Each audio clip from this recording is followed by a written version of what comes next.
Flash photography. It's not just for yearbook photos and magazine covers. It's also for the streets. But if you're gonna flash some strangers in the streets, what kind of strobe should you get? Do you need some big ol' honkin' studio flash, or some teensy little light enough to freeze the action? Well, in this video, we're gonna put them both to the test and finally answer that age-old question. Does size really matter? I sure hope not. Okay, here's the plan. Big flash versus tiny flash. We're gonna test them both out on their own, look at the results, then we're gonna hit the streets to put them head to head to see if it's even worth looking around some big ol' honkin' off-camera flash. Or am I just compensating? First up, tiny flash. We got fancy little mini compact flash. Wow woo wee woo. Big thanks to Zeniko from China. I got 2 flash units, the same exact flash unit, the Zeniko ZF04 compact mini flash for on your camera. They were gonna send me the ZF08, but they decided to send me 2 of the base models instead. I see what you did there. Okay, but whatever, thank you, Zeniko. It should work with film cameras, it should work with Leicas, it should work with Nikons, it should work with Panasonics, it should work with Lumixes, it should work with Canons, it should work with Fujis, it should work with every single camera. If you take pictures, you need this. You need it. Buy it. Use this link. Okay. Yes. Flash unboxing time. Silver or black? Silver. Silver. Okay, bye-bye black. That's gonna be a durability test. Whoop. Remember to cut towards yourself. Look how tiny that is. Okay, so we got the flash, and there's 2 buttons on there. There's a power and a flash. And let's see, what's under the foam? We got USB-C, thank God, because nobody likes micro anymore. And we get a nice pouch that says Zeniko. And we got the instructions, which are this long. It's about as tall as Sarah. No power brick, sorry. We're trying to save the environment. Let's see how user-friendly this is. I have not read any of the documentation, so I'm guessing I turn it on. And there's 2 lights there. Okay, that probably means full power. Now they're green, so that means it's probably charged. That probably means it's ready to fire. And there's a test button there, the one that's not the power button. So let's see. Maybe I gotta hold it. Okay, so I figured out what that button does. It doesn't test the flash, it just changes the power level. So the other button turns it on and off, and this one just changes it from full power to half power. There's only 2 power settings on this, but is there no way to test the flash? Let's see. Let's find the English instructions. Technical data, Is there no English diagram? Oh, there we go. Power switch test button. Okay, so maybe the power switch is also a test button. Let's try. Hey, okay. Well, duh, it was either one button or the other. There's only 2 buttons. The power button you hold to turn off or on, or you can just press it once and it tests your flash. What do you know? What do you know? Okay, there we go. Recycle time. Let's test it. Okay, 1, 1,000, 2, 1,000, 3. Okay, at about 3 seconds. Here, we'll just let you see when it goes red, when it goes green again, okay? And it's green again. That's full power. Let's see how fast half power is. That's pretty quick. Let's see if it works with a camera. Come on, come on, come on, Jack. What camera should I put it on? Okay, we're back. I found the perfect candidate to test this thing. Compact flash, compact camera without a flash. This is the Ricoh GR3X. Let's see if it just works right out of the box. Okay, Zeniko, we're gonna slide you on. 1/30, ISO 1600, f8.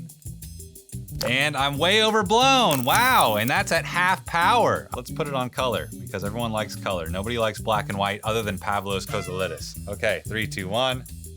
How pretty am I? Well, I am just adorable. Look at me. Wow, wee woo. You know, considering it's just like a little slit of a flash panel when you go vertical like that, works pretty good. Heyo. Well, I am just so sexy schmexy, sexy rexy. Okay. Hey babe, throw me the black one. And then you get to tell me which one wins the Schmoopy Choice Style Award. Okay, I haven't seen the other one, really. Well, it's right here. Come flash me from over there. You can stay off camera. So it's basically the same thing, except instead of the silver part wrapped around it, there's black wrapped around it. There you go.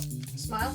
It's the same exact model. That one's just black instead of silver. It looks smaller. It does? Let's see. It looks way smaller. It's So look at that. It's the illusion. It's an illusion of black. That's why they say wear black, it's slimming, but you hold it up there, it's flush. It's the same exact dimensions, but it just looks much smaller. I'm gonna start wearing black so I feel less imposing to all my targets out there in the streets. And you're in bright orange with your shirt. Your shirt's down to your belly button right now. Yeah, I'm showing, you know. Sex sells, baby. To a bunch of men? Well, There are no women that... well, so what? I can be eye candy. We live in a modern time, babe. I think you're very handsome. See?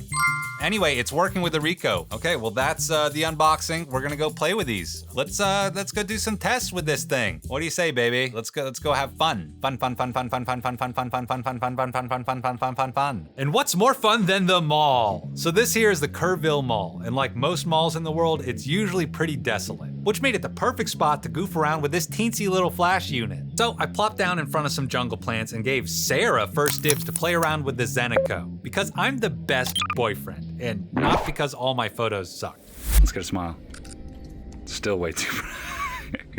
Anyway, Sarah took some pretty good pics of me with the Zeniko at the mall. Like these here pictures where she used a slow shutter speed to get some blurry effects. That's called shutter drag. If you ain't never played around with intentionally twerking your camera as you take the shot, you should give it a try. It's pretty fun. So yeah, this flash obviously works and it got some pretty good results. These ones are my favorite. Sarah really knows how to make me look good, even if this one kind of makes me look like a serial killer. Anyway, that's the tiny flash. But before we hit the streets, we need a Goliath to match up against our teensy little David Zeniko. It's time for the big flash. This is the Godox AD200. Wow. And yeah, it's not the biggest portable flash on the market. Honestly, it's hardly any bigger than a normal speed light, but this thing's got twice the power, way faster recycle times, and thanks to these big honkin' rechargeable batteries, this thing can go All night long. Only problem? There's no hot shoe mount. You see, the Godox AD200 was made for mounting on a stand and shooting portraits, not for run and gun street photography. But you can't tell me what to do. So, if this thing doesn't clip onto the camera directly, how are we gonna trigger the flash? Well, that's where this comes in. This is the Godox XPro N TTL wireless transmitter. Now, with this thingy on my Nikon D7000, it automatically triggers the AD200 every time I press the shutter. And it lets me shoot in TTL mode, which automatically picks the right flash power for you. Anyway, at this point, I could hit the streets, but I don't really want to walk around like this for hours with my left hand stuck holding this big old brick over my head. So that's where this comes in. This is the Godox EC200 extension head. So now I can detach the flash head from the AD200, plug in the extender, plug the flash module on the other end of the extender, and now I've got something a lot more manageable to aim at all my victims. I mean, subjects. Okay, but where do you put this big old dangly thing? Well, I got two options. One, you can put it in a bag and then just dangle the cord over your shoulder. It's a bit finicky, but if you put your bag's strap over the cord, it kind of holds it in place so you can let go for a second if you need both hands to fiddle with your camera settings. Two, get yourself one of these Bruce Gilden-inspired press photog pocket vest thingies. This one has a big old pouch on the back where I can put in the big old AD200. This is actually the setup I used to take all those pictures in my Austin, Texas street photography beers and cameras vlog. All these are shot on film with my Nikon F100, and I think I got a lot of good frames. By the way, I met Grainy Days, King Japes, and Bad Flashes, so be sure to go check out that vlog after you finish this video. Okay, so we got David and Goliath, little flash, big flash, Zeniko ZF04 versus Godox AD200. Let's hit the streets. So there was a big old protest back in June. You might have seen it in the news. Anyway, since Sarah and I live out in the sticks, we definitely didn't want to miss our chance to shoot some city slickers marching out in the streets. Big city, bathrooms are not aplenty. What's our first mission, babe? To pee. We're looking for a bathroom. Porta potties for the porta protest. So, here we were in San Antonio, Texas for the No Kings protest on June 14th, 2025. I was rocking my Nikon D7000 with a 20mm and the Godox AD200. And Sarah had the Sony A7 III with a 24mm and the little baby Zeniko ZF04. Now, I know it ain't apples to apples, a full-frame Sony versus a crop sensor Nikon, but it's all I got. So like, buy some merch or donate at madebylopro.com if you want me to buy more cameras. Anyway, how do these two polar opposites match up against each other? First up, the main difference, power.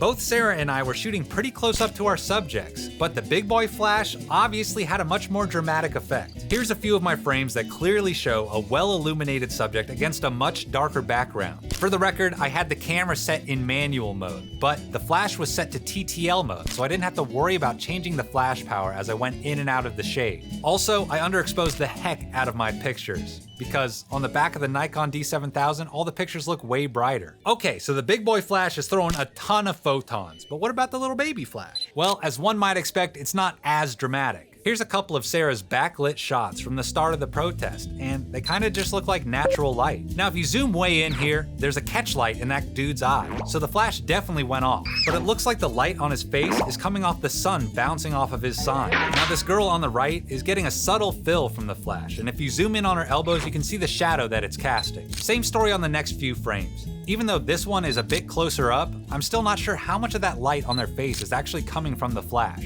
Anyway, this trend kind of continues until we get to this shot. If you look at all the tones of the people in the background, these ladies are definitely a lot brighter in contrast, but it's still pretty subtle. To get a definitive picture of what this little Zeniko is actually doing, we need a frame like this. Here, Sarah took two nearly identical frames back to back, and lucky for us, the flash only fired on one of them. Now sliding back and forth between these two shots, you can definitely tell the little Zeniko is putting out a decent strobe. And the subject holding the flag is definitely way brighter than the surroundings. But again, it's still pretty subtle. That is, until you get to a scene like this. There you go. Under the shade of all these trees, the flash output of the Zeniko is clear as day. And you know what? It looks pretty good, especially when you consider that this little flash unit weighs 4 times less than the Godox. But there's another limitation due to its size, the light cone. Looky here, there's a little mystery dark patch on the bottom of every frame. Now at first we were confused because that shadow wasn't on any of the pics from the Ricoh. So I thought that must just be the shape of the light coming off the Zeniko, and we just didn't see it with the Ricoh due to the much tighter 40mm equivalent field of view compared to the 24mm Sony lens Sarah was using. But after studying the shape of this recurring shadow, I realized it has a curve to it, kinda like the top of a camera lens. That's right, this little Zeniko flash is so small that this little lens was actually blocking some of the light and casting a shadow on the bottom of the frame. I mean, really, it was the lens hood getting in the way. Here's a couple of test shots without the hood that are 100% shadow free. So just keep that in mind if you want to use the Zeniko with a big old wide angle lens. Also, alternatively, you could use a hot shoe extender cable, but that kind of defeats the purpose of this compact little flash. So what about the AD200's light cone? Well, that kind of depends on the flash head you're using. I've been rocking this here bare bulb with a reflector dish thingy. Why? Because this is big flash versus tiny flash, and this is the biggest one I got. Alternatively, you could use a Fresnel head, the round head, or this really expensive one online. Okay, back to the streets. Here you can see some good examples of the light cone coming off of the AD200. With a significantly bigger light source, I can get a way bigger catch light in people's eyes. And since it's a round light source, it makes an even circular pattern with a gradual smooth drop off towards the edge of the frame. But as you compare these two flash looks between the Zeniko and the Godox, remember, I'm running off-camera flash while Sarah's doing on-camera flash. Two inherently different looks. And since I'm hand holding the flash instead of running it off my hot shoe, I do have to aim this thing myself. But again, since it's such a big light source, it's kind of hard to miss. So we've compared the power and the shape of these two lights. But what's it like to actually use these things out in the streets? Well, I love the Godox AD200 for the streets because it helps me shoot the way I like to shoot. It's just so powerful that it lets me stop down my aperture to f16 and zone focus at ISO 100 without having to deal with long recycle times. Meaning I don't have to worry about missing any shots because my flash is still charging up. I mean, I hated how my old speed lights would slow down the recycle time the more I shoot them as the battery gets drained. You have no idea how many half-dead AA batteries I got. Anyway, with the rechargeable Godox battery, I feel Unstoppable. Okay, so it's more powerful and faster, but let's address the elephant in the room. It's big and unwieldy. And yes, it's super annoying dealing with this thing draped over your shoulder, walking around for hours. I'm just constantly adjusting it to make it more comfortable. But I feel like I can chalk up that issue to poor cable management. There's gotta be a better way to route this thing and clip it to my shoulder somehow. Now, the Zeniko ZF04. It's tiny and unobtrusive, but it still packs a pretty big punch. Weighing in at 20 grams and costing less than 30 bucks, compared to the big and expensive Godox AD200, I can see why it's an appealing option. But don't take my word for it, I barely shot the dang thing. So here's Sarah's thoughts. You ready? Okay. Hello, Internet. I'm Nick. No, you're not. That's me. I'm Nick. Get out of here! So what did you think of the Zeniko? I like it. It's really light. I didn't have to carry any batteries. It's inconspicuous. What about compared to this one, the Lightpix Q20? This has way more buttons. I feel like every time I try to get it set up originally, I always need to ask you for help. But I feel like when I just want to go shoot street and not think about anything other than what I'm looking at, this is a lot of options. Too many options? Too many options for this. And it's also like a weird size. Like, so this fits perfectly on the camera. There's 2 little buttons, easy peasy, ready to go. I like this one. It's little, it's light. I mean, I just want to have a little itsy bitsy camera. So you're gonna keep using it? Yeah, we'll see. I mean, the battery lasted a long time during the protest, so hopefully it'll work all weekend long in Austin. So they're yours now? I mean, you don't even want to use these though. Don't say that. Of course I do. Zeniko, I want to use them so much. It's all I want to use. Guys, I don't really yell at Sarah. That's me. I'm Nick. Get out of here. Thank you, babe. So you've heard what I think and what Sarah thinks, but what do you think? Do you want maximum heavy hitter performance or stay discreet and light on your feet? Let me know in the comments below. Please like, subscribe, ring that bell icon, and hype the video, whatever the hell that means. Thank you, Zeniko, and thank you, Internet. I'm Nick. Da, da, da, da, da. Boy, howdy. Oh, I'm back in the saddle again. Woo! Doing my thing. It's been a while since I sat at this desk, faced with my back to the desk, right? You guys have been there. I've been here facing that way. I've been you guys facing, what? So what you're seeing now is pretty much my viewpoint from the podcast. Let me know what you guys think about the podcast. Whoa, but don't worry, we're still doing big videos like this every other week. So you guys are just getting more of me, and you get Sarah on screen. What lucky you. I wish I could be you looking at me all the time, but then, what am I, freaking Narcissus? Please, please, please go to my website, madebylopro.com, to buy my merch. I got cool stickers, trash can shaped film holders, and you can join LoPresti Army to get your name at the bottom of the screen like Spencer, Juan, and Brock. Whoa, big thanks to Brock for joining LoPresti Army. These are the real ones. These are the real film doggies. Thank you guys so much. So since this whole video is about size mattering, go ahead and put an eggplant emoji in the comments if you're still watching. Thank you guys so much. Anything to add, Sarah? Thank you, Zeniko. Thank you, Zeniko. Love you guys. You guys rock. Bye-bye.